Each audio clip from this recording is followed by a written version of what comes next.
You need to understand something, Nadine. You were married to my brother for 12 years. I've been family for 43. Whatever Martin left goes through me first. Jolene, sister-in-law, smirked. Her eyes were cold, calculated. She'd been planning this speech, probably for months while Martin was dying. You'll get what's appropriate for someone in your position, which frankly isn't much. I thought about the document Martin had shown me 2 weeks before he died, the one his attorney was carrying in a locked briefcase downstairs. If you say so, Jolene, I whispered. I'd learned not to argue with bullies. I just waited for the truth to do it for me. Before we dive into this story, I need you to do something for me. Drop a comment right now and tell me where you're watching from, your city, your country, wherever you are in the world. And please hit that like button for me right now and subscribe to my channel. We're building a community of people who refuse to be silenced, who know that dignity has no expiration date. Now back to my story. My name is Nadine Cross, and I'm 55 years old. That number matters because Jolene Hendricks made sure to remind me of it every chance she got. Too old, too plain, too unremarkable to deserve the life I'd stumbled into when I married her brother. And maybe if you'd asked me on certain days during those 12 years, I might have believed her. That's what people like Jolene do best. They don't just attack you once and leave scars you can point to. They wage a war of attrition, chipping away at your sense of self one dismissive comment at a time, until you start to wonder if maybe they're right. Maybe you are worthless. Maybe you don't belong. Maybe you should just be grateful for whatever crumbs fall from the family table. But I'm jumping ahead again. You need to understand how I got here, to this moment, where I'm holding a secret that would destroy Jolene's entire world if she knew about it. You need to understand what Martin and I were before his sister tried to convince everyone I was nothing. I met Martin Hendricks at the worst moment of my life. Grief support group, Thursday nights at the community center, the kind of place where the coffee is always too weak and the chairs are always too hard, and everyone looks like they're barely holding themselves together because that's exactly what they are. I was 43 and 6 months widowed. My first husband, David, had died of lung cancer after a 2-year battle that hollowed us both out from the inside. I'd spent those 2 years watching the man I loved disappear by degrees, and then I'd spent the next 6 months learning how to exist in a world that suddenly had too much empty space in it. Martin was sitting 3 chairs down from me, 58 years old with kind eyes and hands that couldn't stay still. He'd lost his wife Sarah to breast cancer 18 months earlier. We didn't talk that first night. We didn't talk the second or third night either. But there's something about shared grief that doesn't need words at first. We recognized each other the way soldiers from the same war might. That look that says, I know, I've been there too. I'm still there. When we finally did talk, it was after a session about guilt. Everyone had gone home except us and the woman who ran the group, and she was stacking chairs, and Martin just said, Do you ever feel like you're betraying them by still being alive? And I looked at this man I'd never spoken to and said, Every single day. And that was it. That was how we started. Our relationship wasn't a whirlwind romance. It wasn't love at first sight. It was something quieter and maybe more real. 2 people who understood that love doesn't end just because someone dies, and that finding happiness again doesn't mean you loved any less the first time. We took it slow. Coffee after group sessions, then lunch, then dinners that stretched into evenings where we'd talk about everything except the people we'd lost, because sometimes you need to remember who you are beyond your grief. Martin proposed after a year. Nothing fancy. We were in his kitchen making dinner, and he just stopped chopping vegetables and said, Nadine, I don't want to spend whatever time I have left without you. Will you marry me? I said yes before he could finish the question. I was 44. He was 59. We both knew that second chances were rare and precious, and not to be wasted on hesitation. The wedding was small. His 2 adult children from his first marriage, Derek, who was 30 at the time, and Kristen, who was 27, were there, polite but distant. I understood. I wasn't trying to replace their mother. I was just trying to build a life with the man I loved. Martin's sister Jolene was there too, wearing black like she was attending a funeral instead of a wedding, her smile sharp enough to cut glass when she hugged me and whispered, "Welcome to the family's second wife." That should have been my first warning, but I was too happy, too grateful, too in love to understand that Jolene Hendricks didn't give warnings. She gave promises. The first year of our marriage was the happiest I'd been since before David got sick. Martin was everything Jolene would later claim he wasn't: attentive, thoughtful, present. We traveled, we laughed. We built a home together in a quiet neighborhood where the houses had big yards and the neighbors minded their own business. I decorated with things that were ours, not Sarah's and not David's, creating a space that honored our past but belonged to our present. I planted a garden. Martin built me a reading nook by the bay window. We hosted small dinners for friends and spent Sunday mornings reading the paper together in comfortable silence. And then Jolene started showing up. The first time was on a Saturday morning 3 months after the wedding. No call, no warning, just the doorbell ringing at 8:30 a.m. I answered in my bathrobe, coffee cup in hand, and there she was on our doorstep, with that smile that never reached her eyes. "Good morning, Nadine. I was in the neighborhood and thought I'd drop by to see how Martin's settling in." Settling in. Like he was a college student in a new dorm room instead of a 60-year-old man in his own home. "He's in the shower," I said, blocking the doorway without quite meaning to. "I can have him call you when—" But she was already pushing past me, her perfume too strong and too sweet, filling up our entryway. "Oh, don't be silly, I'll just wait. Is that coffee I smell? You wouldn't mind fixing me a cup, would you?" And just like that, she'd invaded our space and made me the help in my own home. It happened again the next weekend, and the weekend after that, always unannounced, always with that tone that made everything she said sound like an observation about my inadequacy. "Oh, Martin, you look tired. Is she keeping you up late?" With a laugh that suggested something crude. "This house is so different from what Sarah did with the old place. Sarah had such excellent taste." "Are those store-bought cookies?" I brought my homemade lemon bars. Martin's always loved my lemon bars. Each comment was small, individually dismissible, but they added up. They accumulated like sediment, layer upon layer of subtle put-downs that made me feel like an intruder in my own marriage. Martin would apologize after she left. "That's just how Jolene is," he'd say, running a hand through his hair with that nervous gesture I'd come to recognize. "She's protective. She helped me through everything with Sarah. She means well." But I'd see something flicker in his eyes when he said it. Not quite conviction, more like a script he'd been reciting for so long he'd forgotten it was just words and not truth. The thing about Martin was that he'd been conditioned his entire life to avoid conflict with his sister. Jolene was 5 years older, and according to family stories, she'd basically raised him after their father left when Martin was 7. She'd been the one to make sure he did his homework, got to school on time, stayed out of trouble. She'd been the one to approve his choice of college, his first job, his first wife. Sarah had apparently understood early on that marrying Martin meant accepting Jolene's involvement in everything, and she'd made her peace with it. She'd learned to smile and nod, and let Jolene think she was in charge while quietly doing whatever she wanted. I hadn't learned that skill. Maybe I was too old, too set in my ways, too exhausted from caring for David to have the energy to manage another person's ego. Or maybe I just thought that in a second marriage, at this age, we'd earned the right to live our lives without permission from anyone. Whatever the reason, I didn't play the game the way Sarah had, and Jolene hated me for it. The visits became more invasive. She'd open our mail if it was sitting on the counter. She'd rearrange things in the kitchen, claiming she was just helping organize. She'd comment on my weight. "Are you sure you need that second helping, Nadine?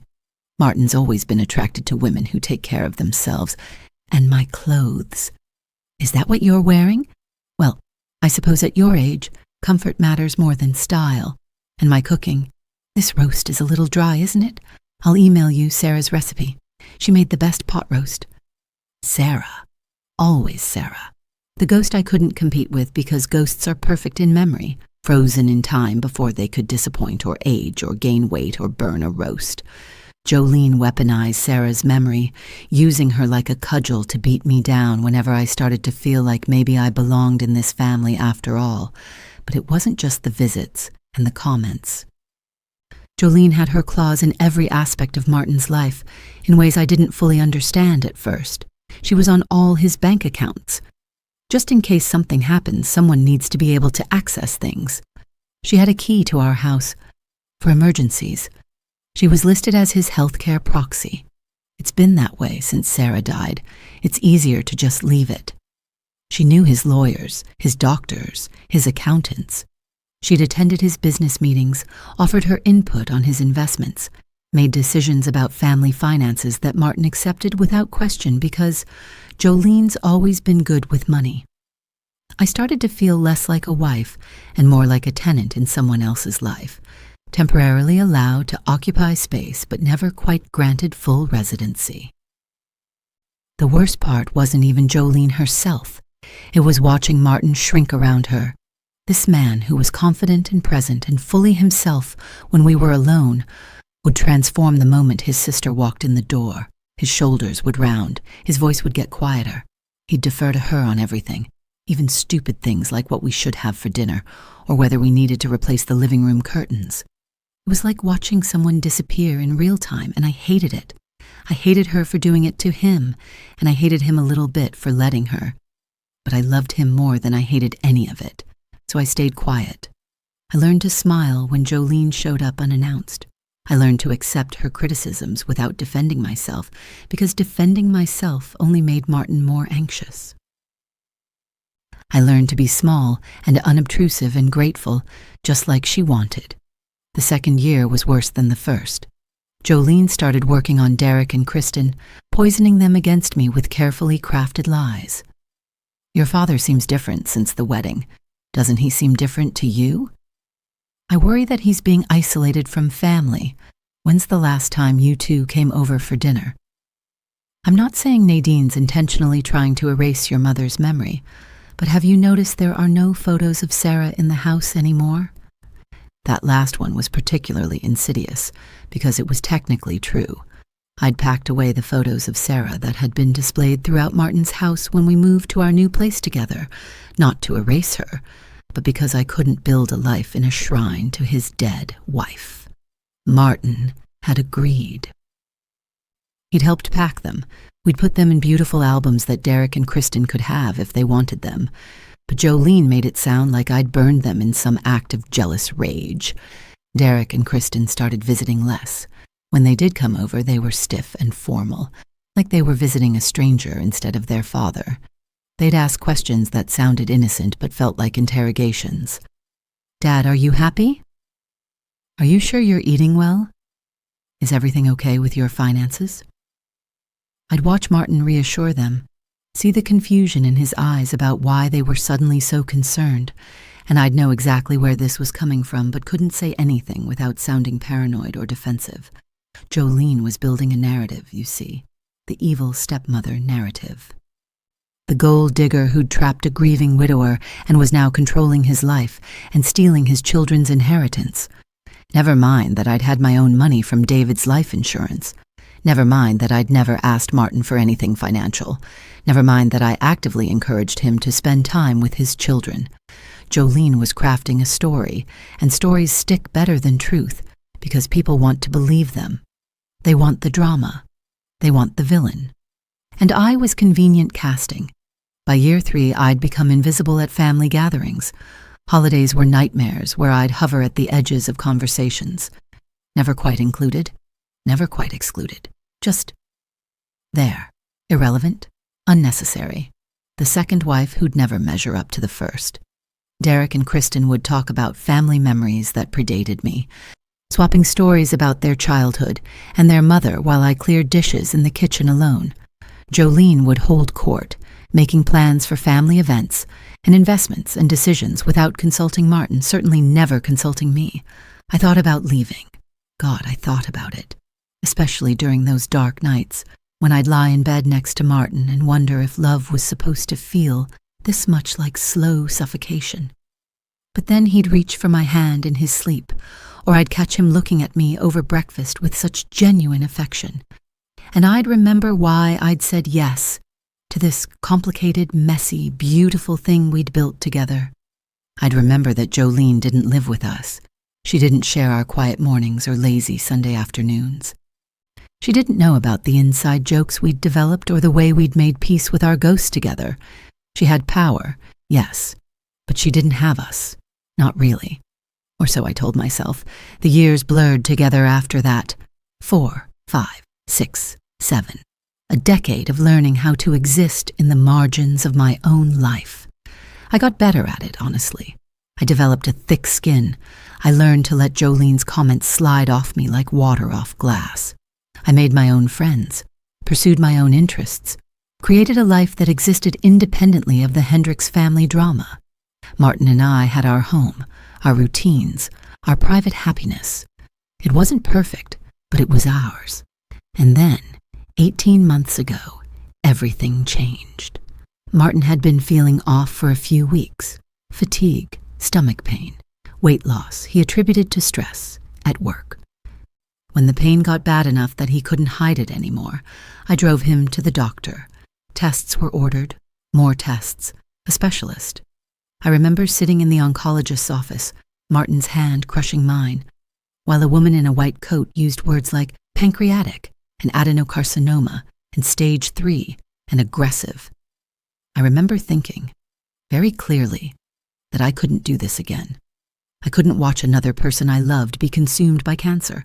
I couldn't sit through another round of chemo and false hope and gradual deterioration. I couldn't. I wouldn't survive it. But you don't get to choose these things. You don't get to opt out just because you've already met your quota of suffering. So I held Martin's hand and listened to the treatment options and made appointments and pretended I was strong enough to do this all over again. Jolene found out within hours. I never knew who told her. Maybe Derek or Kristen, maybe someone at the hospital. She showed up at our house that evening without knocking, letting herself in with that key I'd never managed to convince Martin to take back. "I'm here," she announced, like she was the cavalry arriving to save us all. "You don't have to worry about anything, Martin. I'll handle everything." And just like that, I was demoted. Again, more thoroughly this time. Jolene took over. She attended doctor's appointments, made decisions about treatment plans, researched clinical trials. She'd arrive at our house every morning and stay until evening, managing Martin's medications, his diet, his schedule. She treated me like a nurse's aide, giving me tasks. Make sure he drinks water. The pharmacy called about a refill. He needs to eat something before taking these pills, but never consulting me on actual decisions. Martin was too sick, too scared, too overwhelmed to fight her. He'd look at me sometimes with these apologetic eyes, and I'd squeeze his hand and tell him it was fine. Don't worry, just focus on getting better. Because what else could I do? He was dying. This wasn't the time to wage war over ego and control.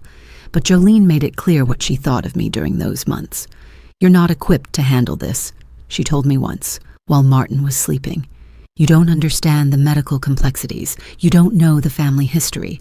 Honestly, Nadine, the best thing you can do is stay out of the way and let the people who actually know Martin take care of him. The people who actually know Martin. As if I hadn't spent 12 years learning every gesture and expression and fear and hope of this man. As if I wasn't the one who held him when he woke up terrified in the middle of the night. As if I wasn't the one who'd promised, in a different life, to love and cherish him in sickness and in health. But I stayed quiet. I played the role she'd assigned me. I was the second wife, grateful to be allowed in the room where it happened. Except Martin was paying attention in ways I didn't realize. The chemo ravaged him. Pancreatic cancer is brutal, relentless, and his was particularly aggressive. Within 6 months, he'd lost 40 pounds. Within 9 months, the doctors were talking about hospice. Within a year, we all knew we were counting his time in weeks, not months. Jolene started making plans. I'd overhear her on the phone in our living room, discussing arrangements and estate matters and assets. She'd meet with Martin's lawyer, the lawyer she'd introduced him to decades ago, who'd drawn up all his legal documents. She'd have hushed conversations with Derek and Kristen about protecting the family legacy and making sure certain people didn't take advantage of the situation. She meant me, of course. She always meant me. 2 weeks before Martin died, something extraordinary happened. It was a Tuesday morning. Jolene had called to say she had an errand to run and would be late. Something about meeting with the accountant about some family business issue. Martin waited until her car pulled away, and then he turned to me with the clearest eyes I'd seen in months. "Nadine," he said, "I need you to call Mr. Garrison. Not Jolene's lawyer, my lawyer. His number's in my phone under JG. Tell him it's time." I had no idea what he meant, but I made the call. 3 hours later, a man I'd never met walked into our house with a locked briefcase and a calm, professional demeanor that suggested he'd done this kind of thing many times before. "Mrs. Hendricks," he said, shaking my hand. "I'm James Garrison. Your husband and I have been working on something for the past several months. He asked me to share it with you today." Martin was sitting in his recliner, wrapped in blankets despite the warm afternoon, looking more alert than he had in weeks. Mr.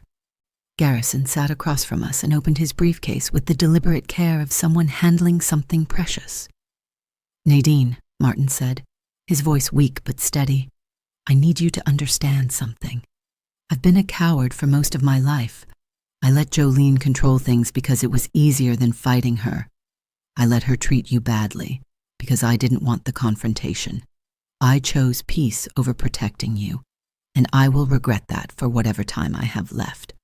My throat closed up. I couldn't speak. Mr. Garrison pulled out a folder and handed it to me. "This is Martin's revised will, executed 4 months ago with 2 witnesses and full mental competency evaluation. He wanted you to see it before—" He paused delicately. "Before the end." My hands shook as I opened the folder. What I saw made no sense at first. Numbers, properties, accounts, percentages. Legal language that meant nothing until Mr. Garrison walked me through it, piece by piece, and I understood what Martin had done. The original will, the one Jolene knew about, the one she'd probably already mentally divvied up, left everything split evenly between her and Derek and Kristen, with me receiving the house in a small trust. Standard, expected, safe. This new will was anything but safe. Martin had been documenting Jolene's behavior for years. He'd kept every cruel email she'd sent about me. He'd recorded conversations where she'd screamed at him for defending me. He'd collected testimony from Derek and Kristen, given willingly once he'd finally sat them down and asked them directly if they really believed the things their aunt had told them about me, or if maybe they'd been manipulated. He'd hired a private investigator who'd uncovered something none of us had known. Jolene had been systematically stealing from their mother's estate for years, money that was supposed to have been split equally between the siblings. Martin had quietly repaid his share from his own accounts, so his mother's memory wouldn't be tarnished. But he'd documented everything. The new will left Derek and Kristen their fair share, actually more than the original will had designated. Martin wanted them taken care of. He loved his children. But Jolene's portion, all of it, every single cent she'd been expecting, went to me instead, along with a 5-page letter explaining exactly why. Mr. Garrison handed me the letter, and I read it with tears streaming down my face while Martin watched me with eyes that held both love and something like vindication. He'd written about the years of watching his sister belittle me, about the guilt he felt for not standing up to her, about how my quiet strength in the face of her cruelty had taught him something about real courage versus the fake peace that comes from avoidance, about how the 12 years with me had been the happiest of his life, and how he refused to let Jolene continue controlling our story even after he was gone. The final paragraph burned itself into my memory. My sister spent decades trying to control my happiness. She decided who I should marry, how I should live, what I should value. Nadine gave me 12 years of peace, of genuine partnership, of love that didn't come with conditions or demands. For that, she deserves everything Jolene tried to take from us. This isn't about the money. This is about making sure Jolene finally understands that her actions have consequences and that I see her, I've always seen her, for exactly what she is. I looked up at Martin through my tears. She'll contest this. She'll claim you weren't competent, that I manipulated you. Mr. Garrison smiled. It wasn't a nice smile. We've anticipated that. I have psychiatric evaluations from 2 independent doctors, both conducted within the past month, establishing Martin's complete mental competency. I have video recordings of Martin explaining his decisions in his own words, and I have all the evidence of Jolene's financial misconduct regarding your mother-in-law's estate. He looked at Martin with something like respect. Your husband has been very thorough. If Jolene contests this will, all of this becomes public record. We've also included a provision that if she takes any legal action, it triggers a full forensic audit of every family financial matter she's ever touched. Martin reached for my hand. I couldn't protect you while I was here, he said, echoing what he'd told me when this meeting started. But I can protect you after I'm gone. Jolene doesn't get to win, Nadine. Not this time.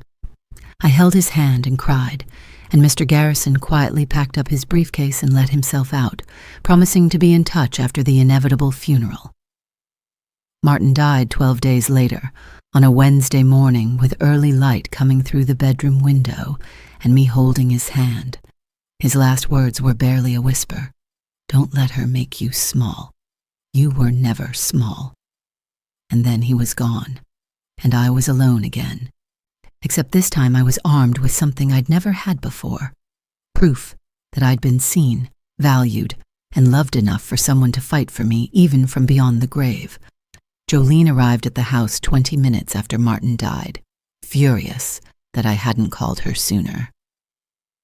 I should have been here, she hissed at me, while the hospice nurse was still in the room. I'm his sister. I had a right to be here. I looked at her, really looked at her, for the first time in 12 years without flinching or looking away. He wanted to say goodbye to me, I said quietly. Just me. Her face twisted into something ugly. We'll see about that. We'll see about a lot of things. The funeral was 3 days later. Jolene performed grief like it was a theatrical production, positioning herself as the chief mourner, accepting condolences like she was a widow instead of a sister. She gave a eulogy that carefully edited me out of Martin's last 12 years, talking about his love for his first wife, Sarah, his devotion to his children, his loyalty to family. She never said my name once. I sat in the front row of the church, invisible in plain sight, and I thought about the document that Mr. Garrison had in his locked briefcase. I thought about Martin's letter. I thought about the reckoning that was coming in just a few days when we all gathered in the lawyer's office for the reading of the will. At the reception back at our house, no, my house, now, Jolene held court in the living room, surrounded by family and friends, discussing Martin's assets like they were already hers to distribute. I caught snatches of conversation. The house is too big for one person. We'll need to liquidate some investments, family legacy, appropriate arrangements. And then she cornered me in the hallway upstairs while the reception was still happening below. The moment I'd been waiting for without knowing it. The moment when Jolene would show her hand completely, confident in her victory. You need to understand something, Nadine, she said, blocking my path with her body, her voice low and cold. You were married to my brother for 12 years. I've been family for 43. Whatever Martin left goes through me first.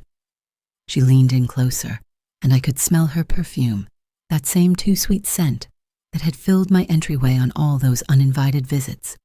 You'll get what's appropriate for someone in your position, which frankly isn't much. A small allowance, maybe. The right to stay in the house temporarily until we can sell it. But you need to understand that you're not real family. You never were. Every instinct I'd developed over 12 years told me to back down, to nod, to accept whatever scraps she was willing to throw me. Every muscle memory from a decade of making myself small and quiet and grateful screamed at me to just let her have this moment. But I thought about Martin's hand in mine as he died. I thought about his last words. I thought about the will sitting in Mr. Garrison's briefcase. So instead of backing down, I looked Jolene Hendricks in the eye and said, very quietly, "If you say so, Jolene." She smiled, satisfied, thinking she'd won, thinking I'd accepted my place. She had no idea. The reading of the will was scheduled for the following Monday, 3 days away. 3 days for Jolene to make plans for money that would never be hers. 3 days for me to carry a secret that felt like it might burn through my chest if I held it any longer. But I'd learned patience in those 12 years of being dismissed and diminished. I'd learned to wait. I'd learned that sometimes the best revenge isn't immediate and hot. It's slow and cold and absolutely devastating. So I smiled. I nodded. I played the role of the grateful second wife one last time, and I waited for Monday, when James Garrison would open that folder and read Martin's words aloud, and Jolene would finally understand that she'd underestimated me for the last time. The funeral reception was winding down when Jolene cornered Derek and Kristen in the kitchen. Her voice low and conspiratorial, but not quite low enough. I was in the hallway folding coats, invisible as always, and I heard every word. "We need to discuss the estate before the reading. There are things your father set up years ago that protect the family legacy. Nadine will be taken care of, obviously, but we need to make sure she understands her place in all this." Derek's response was non-committal, just a tired, "Okay, Aunt Jolene." But I caught something in his tone. Not agreement exactly, more like resignation. The sound of someone who'd learned that arguing with Jolene was more exhausting than it was worth. That should have been my first clue that something had shifted in the family dynamic, but I was too focused on surviving the next 72 hours to notice. Have you ever held a secret so explosive that you could feel it humming under your skin like electricity? That's what those 3 days between the funeral and the will reading felt like. Every time Jolene called to discuss practical matters about the house, every time she stopped by to inventory Martin's belongings, like she was already the executor of his estate, every time she spoke to me in that condescending tone that made it clear she thought I'd be gone within a month, I had to bite my tongue so hard I tasted blood. Because I knew what was coming, and the knowledge was simultaneously terrifying and intoxicating in a way I'd never experienced before. Saturday morning, the day after the funeral, Jolene let herself into the house at 7 a.m. 7. In the morning. I was still in my bathrobe, sitting at the kitchen table with coffee I hadn't had the energy to drink, when I heard her key in the lock. She didn't knock. She never knocked. "Nadine," she called out, her heels clicking on the hardwood floor Martin and I had picked out together 3 years ago. "We need to talk about the house. I've been doing some research on property values in this neighborhood, and I think we could get at least $800,000 if we list by next month. The market's good right now." She said we like she had any claim to this house, like the 12 years I'd lived here meant nothing, like Martin's death had somehow transferred ownership to her instead of to me. I looked up at her, this woman who'd made my life miserable for over a decade, who was standing in my kitchen at 7 in the morning discussing selling my home, and I felt something crack inside me, not break, crack, like ice on a frozen lake when the temperature finally shifts. "The house isn't for sale," I said quietly. Jolene laughed, actually laughed. "Nadine, be realistic. You can't afford to maintain a house this size on your own. The property taxes alone are over $12,000 a year. The HOA fees, the utilities, the maintenance. You'll bankrupt yourself trying to hold on to something that's frankly too much house for one woman." She pulled out a chair and sat down without being invited, spreading papers across my kitchen table. Real estate listings, comparable sales, market analyses. She'd done her homework. She'd been planning this. "The house isn't for sale," I repeated, and something in my voice must have registered because she stopped shuffling papers and looked at me, really looked at me, for the first time in probably years. "What exactly do you think is going to happen on Monday?" she asked, and her tone had shifted from condescending to something sharper, more dangerous. "Do you think Martin left you some fortune? Do you think you're going to ride off into the sunset with the family wealth? She leaned forward, and I could see the veins standing out on her neck. Let me explain something to you. Martin and I had arrangements, financial arrangements that supersede anything in a will, joint accounts, business partnerships, legal structures that protect family assets. You're entitled to the widow's share, which in California means community property from the marriage, and we'll honor that. But the family money, the real money, that's protected. That's mine and Derek's and Kristen's.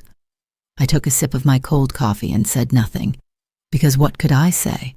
If I revealed what I knew, I'd ruin the moment that was coming on Monday, and I'd been waiting 12 years for that moment.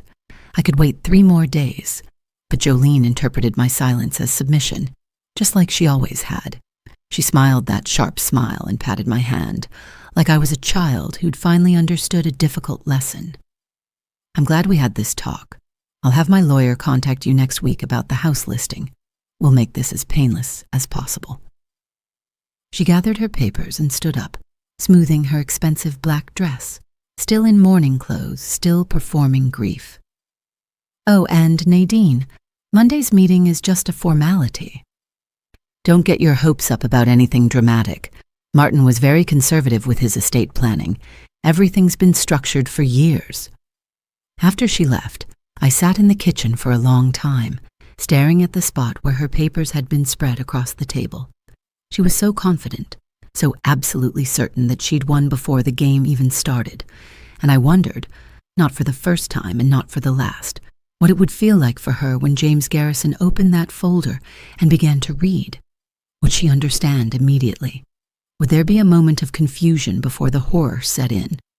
Would she try to maintain that smile, or would it crack and fall away like the mask it had always been?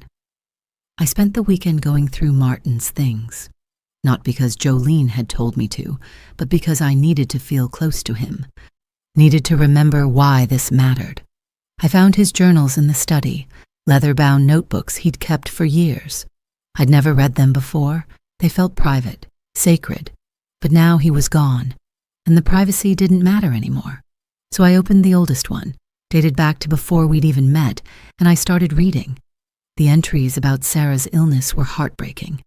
A man watching his wife die and feeling powerless to stop it. But what caught my attention were the entries about Jolene. Even back then, even before I existed in his life, he'd been documenting her controlling behavior. Jolene insisted on interviewing the hospice nurses before I could hire them.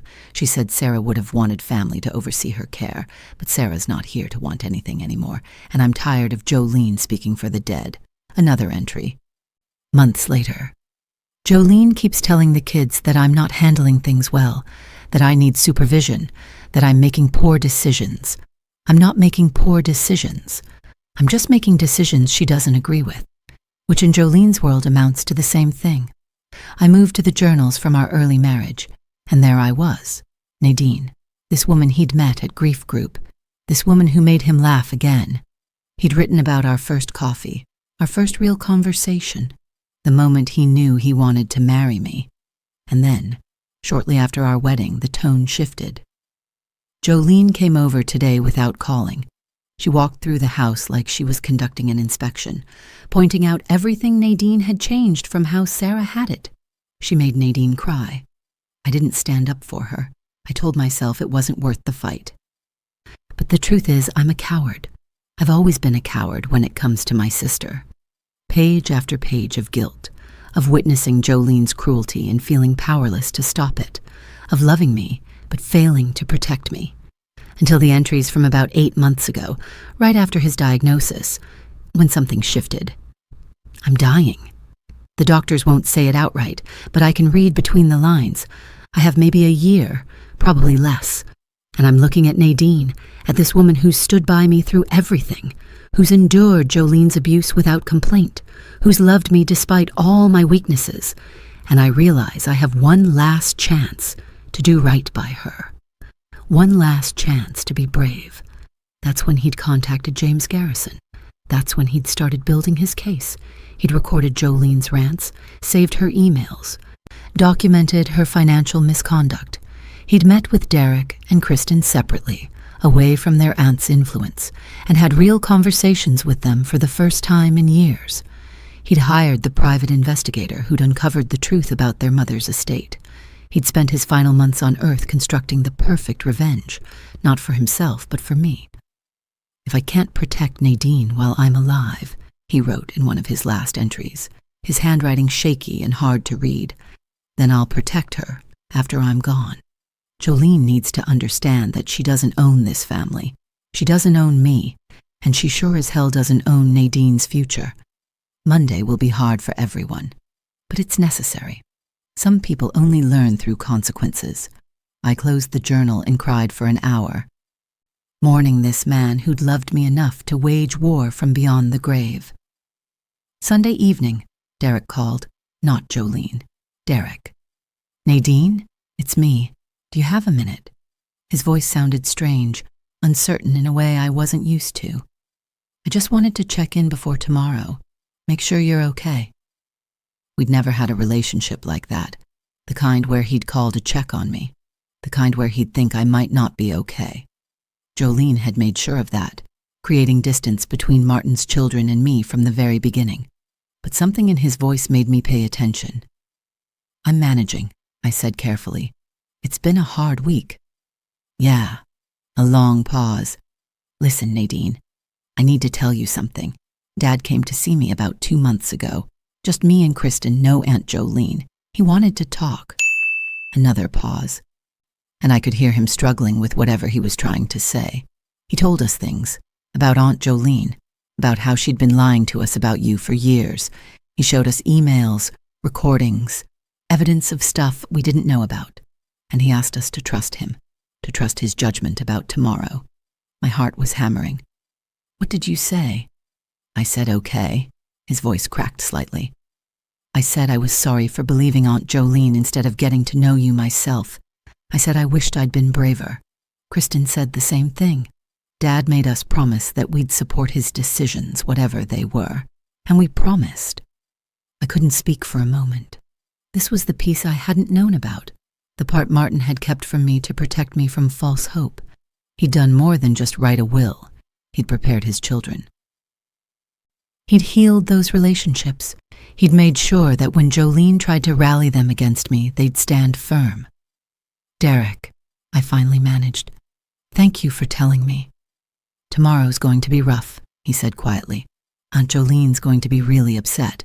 But Kristen and I talked about it, and we're okay with Dad's choices. Actually, we're more than okay. We think he did the right thing. We just wanted you to know that you're not alone in this." After we hung up, I sat in Martin's study, my study now, and realized that the man I'd loved had orchestrated something far more complex than I'd understood. This wasn't just about money or revenge.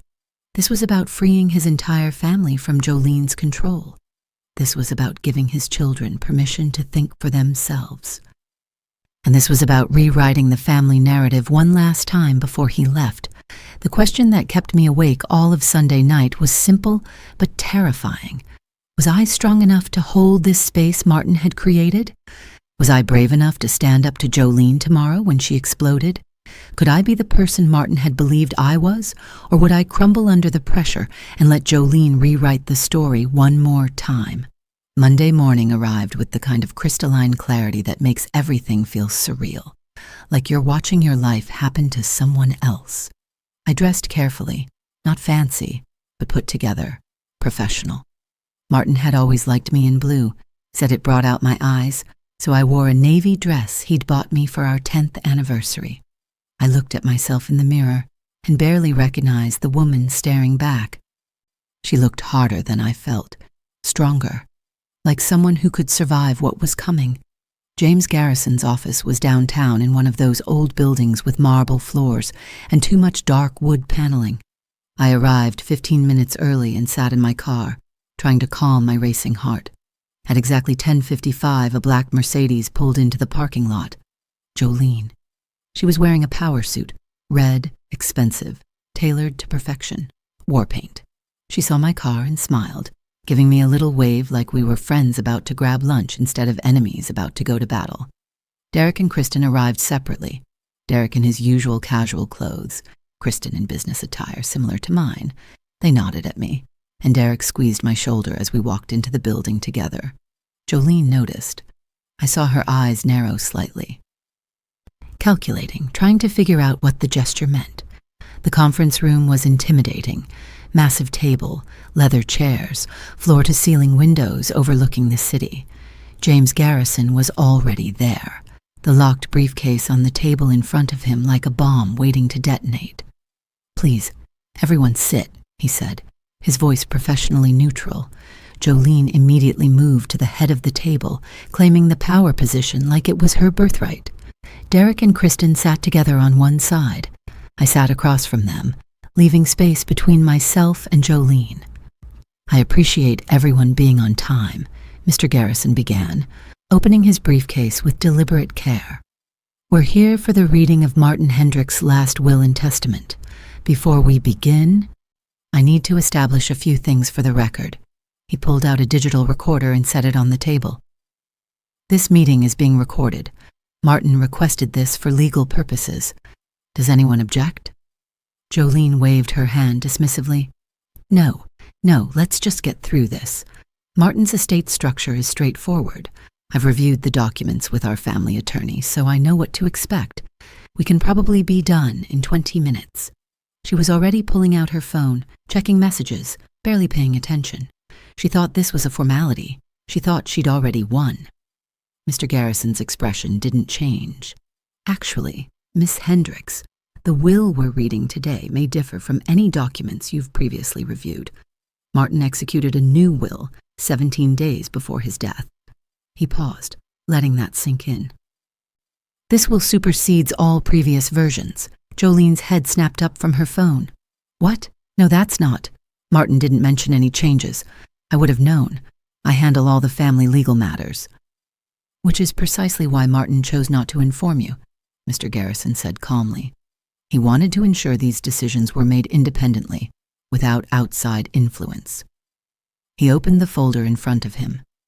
The new will was executed on September 22nd, witnessed by myself and 2 colleagues, with full psychiatric evaluation confirming Martin's mental competency at the time of signing.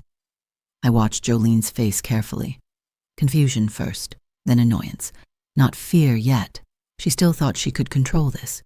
She thought whatever changes Martin had made would be minor, easily contested, ultimately irrelevant. "Before I read the will itself," Mr. Garrison continued, "Martin left instructions for me to provide context. He wanted everyone in this room to understand his reasoning." He pulled out another document, Martin's letter. "This is a personal statement from Martin, to be read aloud before the distribution of assets." "That's highly unusual," Jolene interjected. "Is that even legal?" "It's completely legal," Mr. Garrison said. Martin had the right to explain his testamentary decisions, and he specifically requested that this letter be read in its entirety, regardless of any objections. He looked at Jolene directly. "I'm going to honor his wishes." The room went silent. You could hear the traffic outside 17 floors below. You could hear someone's breathing, mine, maybe, or Derek's. You could hear the subtle hum of the air conditioning. And into that silence, James Garrison began to read my husband's final words. "To my family," he began, and I could hear Martin's voice in the formal language, could picture him sitting in this very office months ago, dictating these words. "I'm writing this because I need you to understand that the decisions I've made regarding my estate are not impulsive, emotional, or the result of undue influence.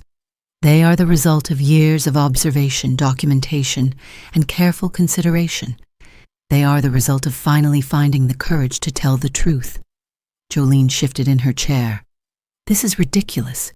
James, I don't need to sit here and listen to—" "You do," Mr. Garrison said, and his voice had steel in it now. "You specifically need to. Martin made that very clear." He continued reading.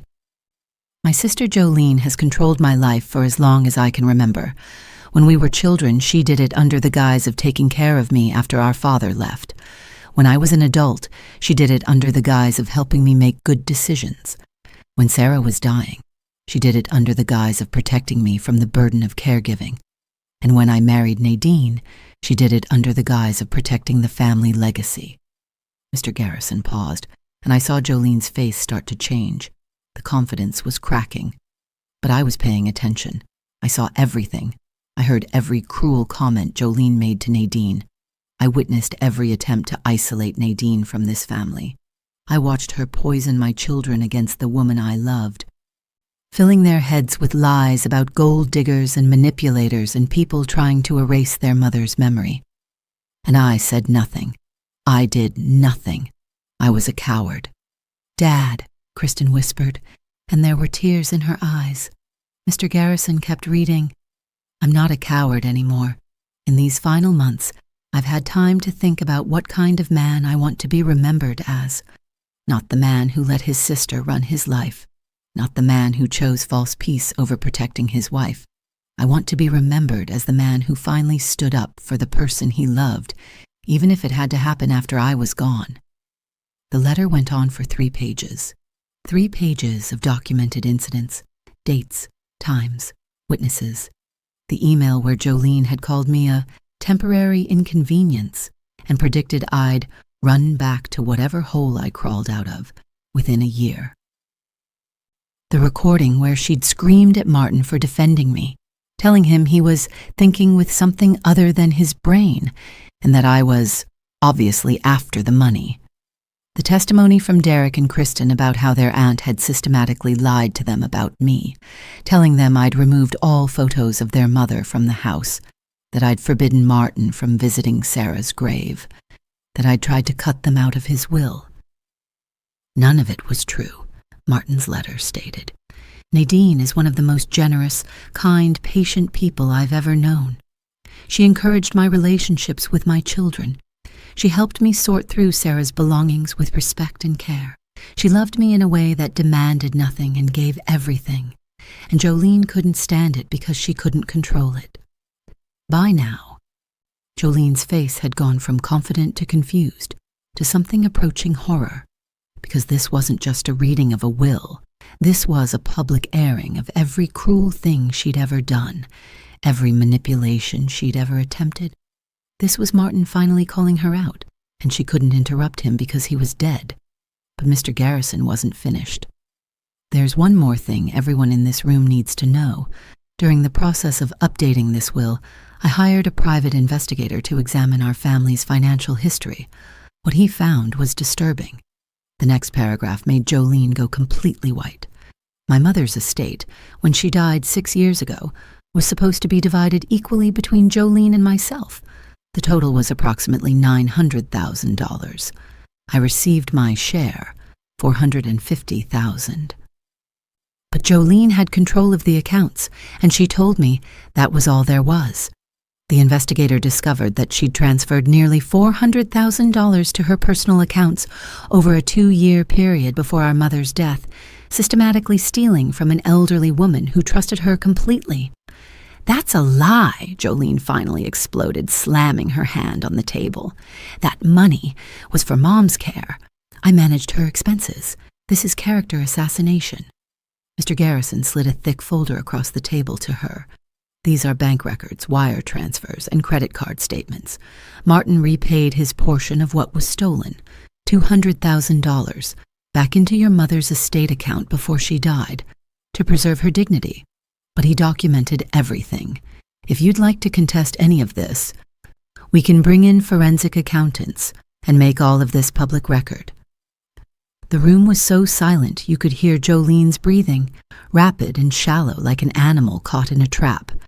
Derek and Kristen were staring at their aunt like they'd never seen her before, and I sat very still, watching this woman who'd tormented me for 12 years realize that she'd underestimated the quiet, conflict-averse man she'd controlled her entire life. Mr. Garrison returned to the letter for its final paragraph. "So here's what I've decided. My children, Derek and Kristen, will receive their fair share, actually more than my previous will designated. I trust them to use it wisely. I trust them to finally think for themselves without their aunt's interference. I trust them to build a relationship with Nadine based on truth instead of lies." He paused. "And Jolene?" Jolene receives $1, one single dollar, not because I want to be cruel, but because I want her to understand something she's never understood before. Actions have consequences. You don't get to spend decades hurting people and then profit from it. You don't get to steal from your own mother and call it caregiving. You don't get to torture my wife and then inherit my money. You get $1 and you get this letter, and you get to live with the knowledge that I saw you. I always saw you. I just finally found the courage to do something about it. The letter ended with, "Nadine, if you're hearing this, I'm sorry it took me so long. I'm sorry I didn't protect you better when I was alive, but I'm protecting you now. You get everything Jolene thought was hers. You get the house, the investments, the business proceeds. You get the life you deserve, and I hope you'll use it to be happy, to be free, to be everything you couldn't be while you were waiting for me to find my backbone. I love you. I'm sorry, and thank you for giving me 12 years of peace." Mr. Garrison set down the letter. The silence in the room was deafening. Then he pulled out the actual will and began reading the specific bequests. To Derek, $800,000 and Martin's vintage car collection. To Kristen, $800,000 and all of Martin's books and personal items. To various charities, generous donations. And to me, the house worth approximately $800,000. The investment portfolio worth $3.2 million, half of Martin's life insurance, totaling $1.5 million. And the proceeds from the sale of Martin's share of the family business, another $1.1 million. To Jolene, $1. This can't be legal. Jolene's voice was shaking now, the confidence completely shattered. He wasn't in his right mind. She manipulated him. Mr. Garrison slid yet another folder across the table. Psychiatric evaluations from Dr. Richard Chen and Dr. Patricia Morales, both conducted within 3 weeks of the will's execution. Both doctors found Martin completely mentally competent, fully understanding of his decisions and acting of his own free will. He pulled out a tablet and turned it toward Jolene.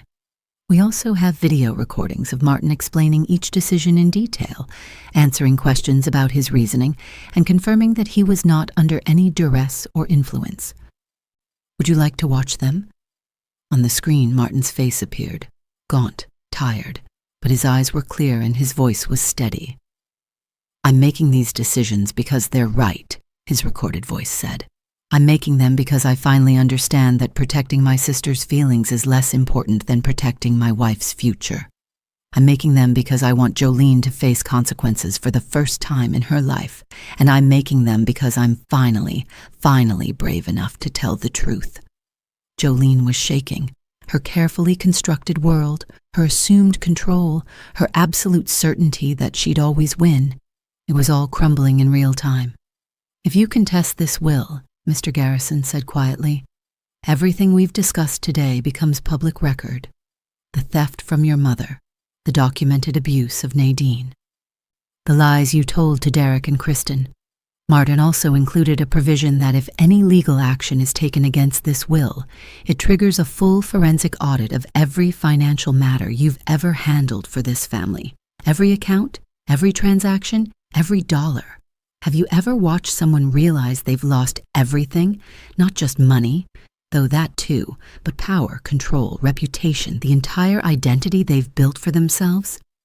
That's what I saw happening to Jolene Hendricks in that conference room. Her face cycled through every emotion: rage, disbelief, fear, desperation, before finally settling on something I'd never seen there before: defeat. Derek spoke for the first time since we'd entered the room. His voice was quiet but firm. "Aunt Jolene, Dad talked to us about this before he died. He showed us evidence of everything he mentioned in that letter. He asked us if we supported his decision." He glanced at Kristen, who nodded. "We do. We support it completely." And that's when Jolene understood that she'd lost more than money. She'd lost her allies. She'd lost the family members she'd spent decades conditioning to follow her lead. She'd lost everything. But I had one more thing to say, one more truth that needed to be spoken. I'd been silent for 12 years, and Martin had given me permission, finally, to use my voice. You called me worthless, Jolene. My voice came out steadier than I expected. For 12 years, you made sure I knew you thought I didn't deserve to be part of this family. You criticized everything about me, my age, my appearance, my cooking, my housekeeping. You told your nephew and niece that I was trying to erase their mother's memory. You showed up at my house uninvited and treated me like hired help. You made plans to sell my home before Martin was even cold in the ground. I stood up slowly, looking down at this woman who'd made herself so tall by making me feel so small. Martin disagreed with your assessment, and it was his life, his money, and his choice, not yours. Never yours. Not anymore. Jolene stood up so fast her chair fell backward. This isn't over, she hissed. I'll fight this. I'll hire lawyers. You'll lose, Mr. Garrison interrupted calmly. And the more you fight, the more public all of this becomes. Martin planned for this, Ms. Hendricks. Every possible contingency. Every avenue you might try to pursue. He spent his final months building an ironclad case specifically because he knew you'd try to contest this. The question you need to ask yourself is, are you willing to have your financial misconduct and abusive behavior become a matter of public record? Are you willing to lose the last shreds of reputation you have left? Because that's what fighting will cost you. The calculation happened in real time on Jolene's face. Pride versus pragmatism, rage versus self-preservation. And ultimately, she chose what she'd always chosen, herself. Without another word, she grabbed her purse and walked out of the conference room, her heels clicking angrily on the marble floor. The door slammed behind her hard enough to rattle the windows. The silence after she left felt different, cleaner somehow. Like a wound that had been festering for years had finally been lanced. Derek let out a long breath. I thought she'd fight more. She'll fight, Mr. Garrison said. Just not legally. She'll try to control the narrative, tell people her version of events, paint herself as the victim. But she won't contest the will. She can't afford what that would expose. Kristen turned to me, tears streaming down her face. I'm sorry, she said. I'm so sorry we believed her for so long. Dad tried to tell us, but we were just trained, I said softly. You were trained from childhood to defer to her, to trust her judgment over your own. I understand that. I don't blame you. And I meant it, because how could I blame them for falling victim to the same manipulation that had nearly destroyed me? We talked for another hour, Mr. Poole, Garrison explaining the details of estate execution, tax implications, timeline for asset transfer. Derek and Kristen asked questions about their father's final days, about whether he'd been in pain, whether he'd been scared. I told them the truth, that he'd been at peace, that he'd been ready, that he'd spent his last coherent moments making sure I knew I was loved. When we finally left the building, the afternoon sun was bright enough to hurt. Derek walked me to my car. What are you going to do now? He asked, and I realized I had no idea. For 12 years, I'd been surviving. For the last 18 months, I'd been caregiving. For the past week, I'd been mourning. But now I was 55 years old with financial security I'd never expected, freedom I'd never had, and absolutely no idea what came next. I don't know, I said honestly. Maybe that's okay. He hugged me, the first time Martin's son had ever hugged me, and said, Dad would be proud of you, for surviving her, for standing up to her today, for being strong enough to still be kind to us even though we didn't deserve it. As I drove home, my home, legally and completely mine, I thought about the question that had kept me up the night before. Was I strong enough to hold this space Martin had created? Could I be the person he'd believed I was? And I realized the answer was yes. Not because I'd defeated Jolene in some dramatic confrontation, but because I'd survived her, because I'd loved Martin even when it was hard, because I'd waited patiently for justice instead of burning everything down. Because I'd maintained my dignity even when someone was systematically trying to destroy it. But I also realized something else, something darker and more complicated. Revenge doesn't feel the way you think it will. I'd imagined this moment for years, Jolene's face when she realized she'd lost, The satisfaction of watching her world crumble. And yes, there was satisfaction. But there was also exhaustion, sadness, a hollow feeling where the anticipation used to be.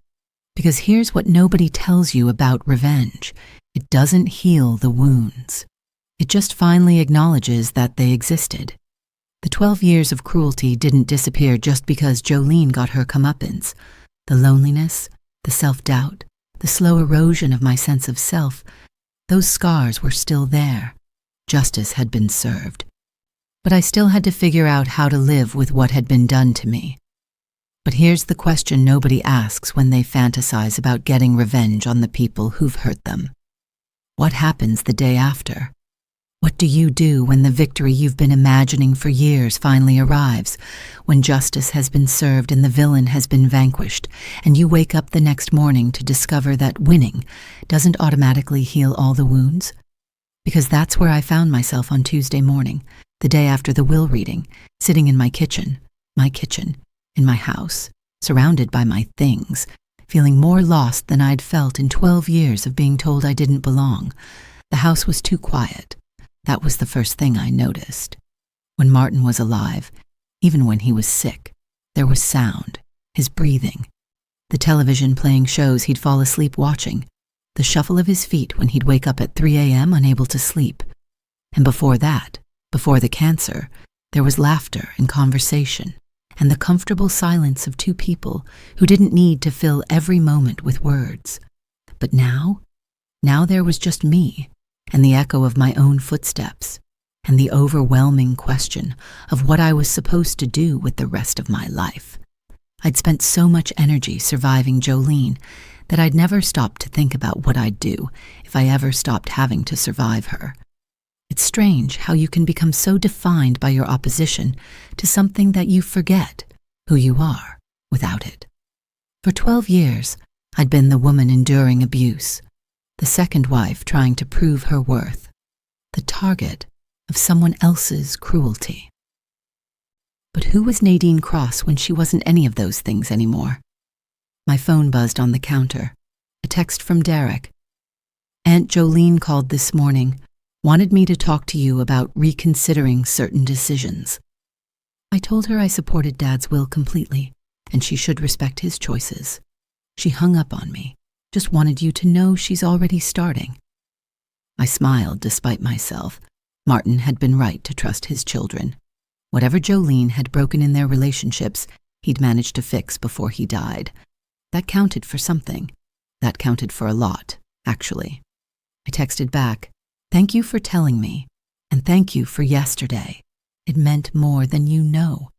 His response came quickly. "Kristen and I were talking last night. We'd like to have dinner with you sometime soon.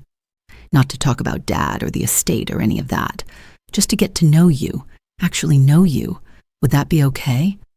Would that be okay? I stared at the message for a long moment, feeling something unfamiliar stirring in my chest.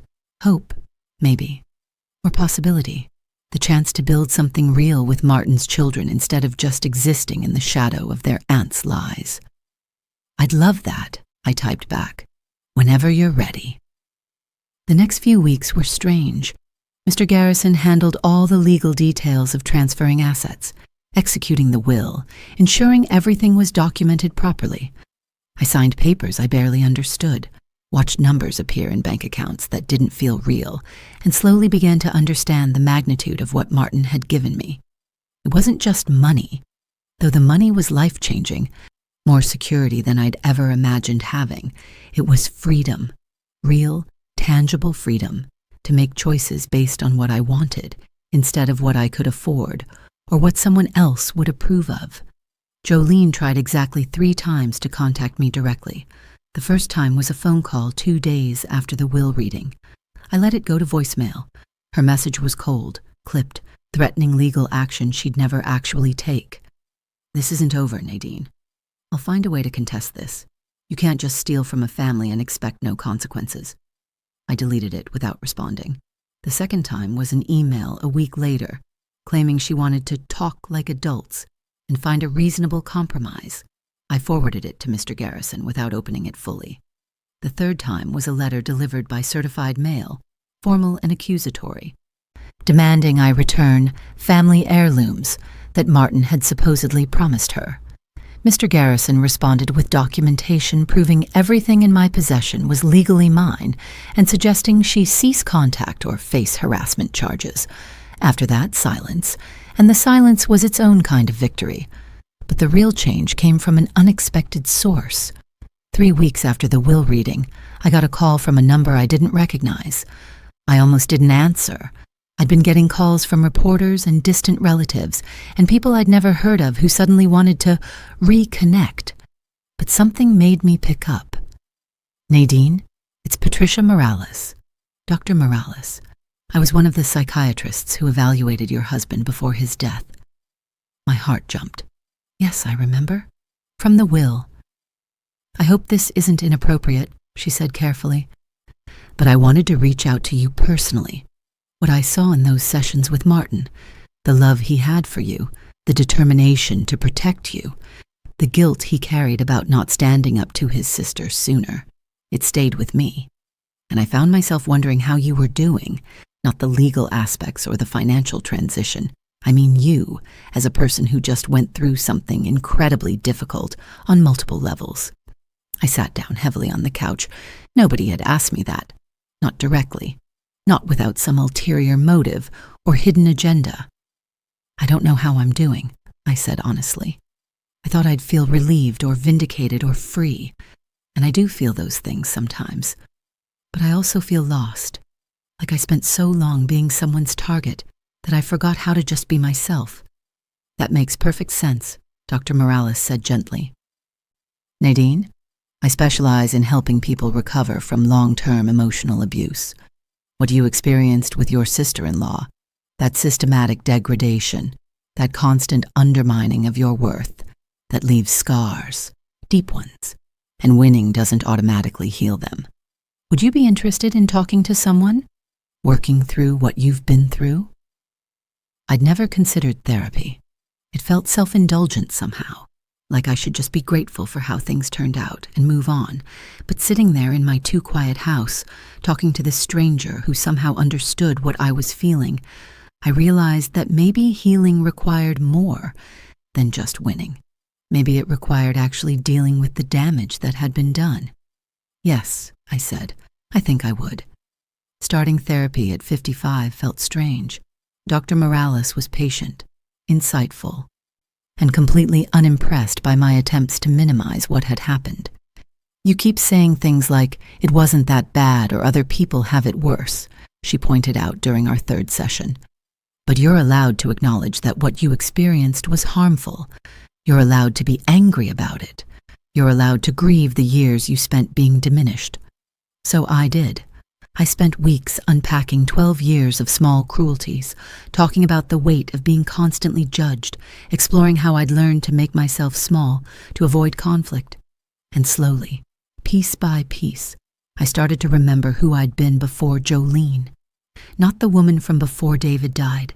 I could never go back to that version of myself, and I didn't want to. But someone new, someone who carried her grief and her strength in equal measure. Someone who'd survived and could now figure out how to thrive. Derek and Kristen became regular fixtures in my life.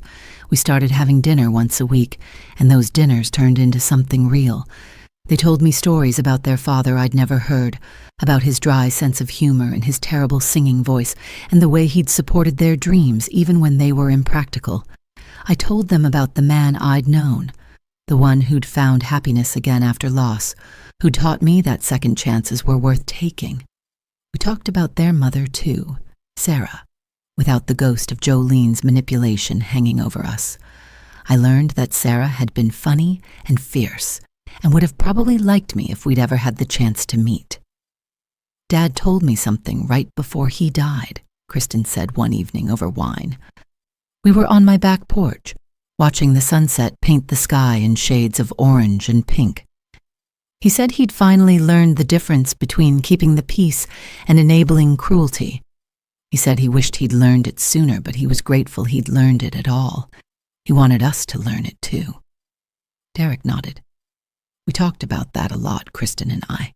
about how we'd been enabling Aunt Jolene by staying silent, about how we'd failed you by believing her instead of getting to know you ourselves. We can't undo those years, but we'd like to try to build something better going forward, if you're willing. I looked at these two people, Martin's children, my stepchildren, and now maybe something more like friends, and felt something shift in my chest. Not healing exactly, not yet, but the beginning of it. The possibility of a family that chose each other instead of one bound by obligation and manipulation. I'm willing, I said. 6 months after the will reading, I did something I'd been thinking about since that first conversation with Dr. Morales. I went back to the grief support group where Martin and I had met, not because I needed it for myself anymore, though grief is never really finished, just managed, but because I wanted to give back. I wanted to help people the way Martin and that group had helped me 13 years ago. The facilitator, a woman named Joan who'd been running the group since before I'd first attended, greeted me with a warm hug. "Nadine, I heard about Martin. I'm so sorry." "Thank you," I said. "I'm doing okay. Actually, I was wondering if you needed any help running the group." "I'd like to volunteer if you're open to it." And that's how I found myself, at 55 years old, sitting in a circle of folding chairs with people who looked as lost and broken as I'd once felt, sharing my story. Not all of it, not the drama of the will or Jolene's comeuppance or any of that. Just the important parts. How I'd lost David to cancer and thought I'd never be whole again. How I'd met Martin in this very room and learned that second chances were possible. How I'd lost Martin too, but this time I'd known to appreciate every moment while I had it. How grief never really ends, but it does transform into something you can carry. "The thing nobody tells you," I said to a woman who was 6 months widowed and looked exactly like I'd once looked, hollow and exhausted and barely holding on, "is that you don't go back to who you were before. You can't. The person doesn't exist anymore, but you can become someone new. Someone who carries the love and the loss together. Someone who's been broken and learned how to heal. And that person, she's stronger than you think." After the meeting, the woman approached me with tears in her eyes. "How long does it take before you feel like yourself again?" I thought about the question carefully. I don't know if you ever feel like your old self again, but you start feeling like your new self eventually, and that's enough. That's actually more than enough. 1 year after Martin's death, I scattered his ashes in the garden we'd planted together. Derek and Kristen were there, and a handful of Martin's close friends, and Joan from the grief group. We told stories and cried and laughed at the memories that made him real again for just a moment. I read part of his letter from the will, not the parts about Jolene, but the parts about love and second chances and finding courage. "Thank you," I whispered to the wind carrying his ashes away. "Thank you for seeing me. Thank you for protecting me. Thank you for teaching me that I was never as small as someone else tried to make me feel." Jolene wasn't there, obviously. I'd heard through Derek that she'd quietly moved out of state, ostensibly for a new job opportunity, but more likely to escape the questions that had started circulating about the family finances she'd managed. The investigation Martin had threatened never formally happened. There was no need once she was gone, but her reputation had been permanently damaged. The family empire she'd built, through control and manipulation, had crumbled the moment people felt safe enough to question her. And honestly, I didn't think about her much anymore. That's the thing they don't tell you about revenge. It's satisfying in the moment, but it doesn't sustain you. What sustains you is building something better in the space where the cruelty used to be. I used part of Martin's money to set up a foundation supporting people escaping toxic relationships, financially, emotionally, legally. I volunteered at the grief support group every week. I traveled to places Martin and I had planned to visit together. I took painting classes and learned to cook Thai food and adopted a dog who was as scarred and cautious as I'd once been. I built a life that was mine, fully and completely mine, for the first time in longer than I could remember. Derek got engaged, and he asked me to help plan the wedding alongside his future mother-in-law. Kristen went back to school for the graduate degree she'd always wanted, but never pursued. We spent holidays together, the three of us creating new traditions that honored the past without being imprisoned by it. We never talked about Jolene unless necessary, and even then only in practical terms. She'd become irrelevant, which was perhaps the greatest victory of all. On the 2-year anniversary of Martin's death, I stood in the kitchen making coffee and realized I was happy. Not the desperate, fragile happiness of someone who's afraid it might be taken away. Not the cautious, qualified happiness of someone who doesn't think they deserve it. Just happy. Genuinely, solidly, peacefully happy. My phone rang. It was Dr. Morales, who'd become something like a friend over the past 2 years of therapy. "How are you doing today?" she asked. "I'm good," I said, and meant it completely. "I'm really good." "That's wonderful to hear. You've done incredible work, Nadine. The woman I first spoke to 2 years ago, she was surviving. The woman I'm talking to now is thriving. That transformation? That's all you. You did that." After we hung up, I sat with my coffee and thought about everything that had happened. The 12 years of abuse, the 18 months of watching Martin die. The moment in that conference room when Jolene's world had shattered. The 2 years since of learning how to be whole again. And I realized something important. The vindication had been necessary. Justice had been necessary. But they weren't the things that had healed me. What healed me was making the choice to build something new, instead of just celebrating the destruction of something old. It was learning that I had worth, regardless of whether someone else acknowledged it. It was discovering that at 57, I could still grow and change and become someone I'd never imagined being. It was understanding that the best revenge isn't watching your enemy fall. It's refusing to let them define your story anymore.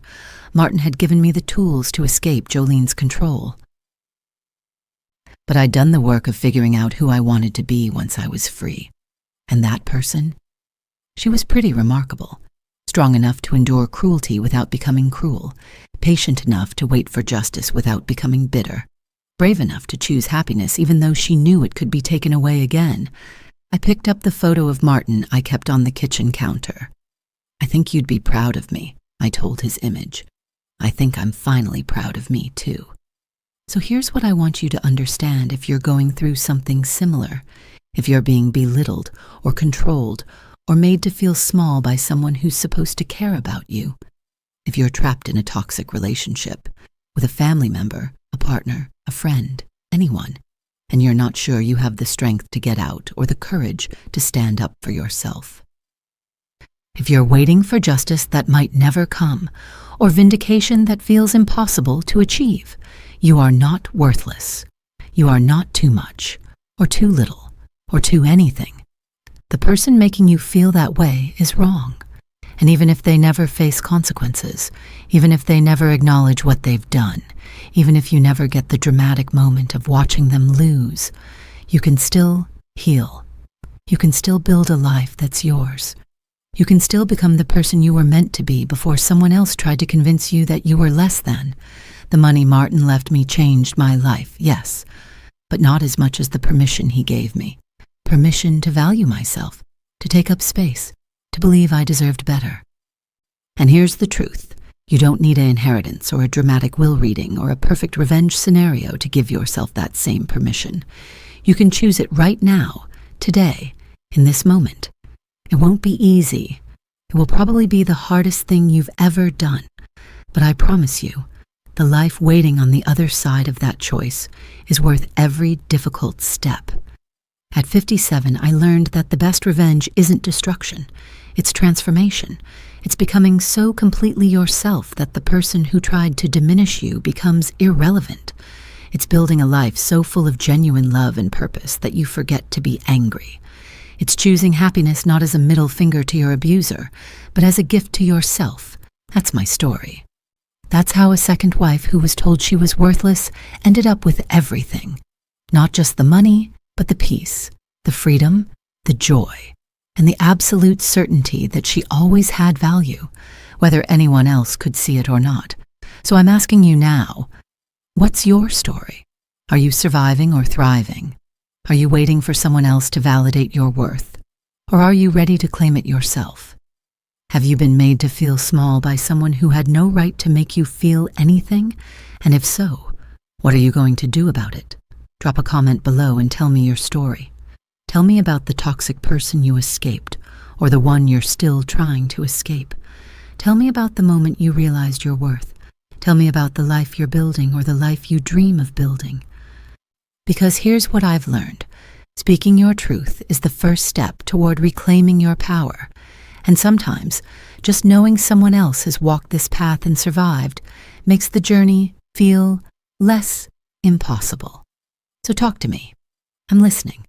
And I promise you, you're not alone in this. None of us are. That's how we win, together. Thank you for listening to my story.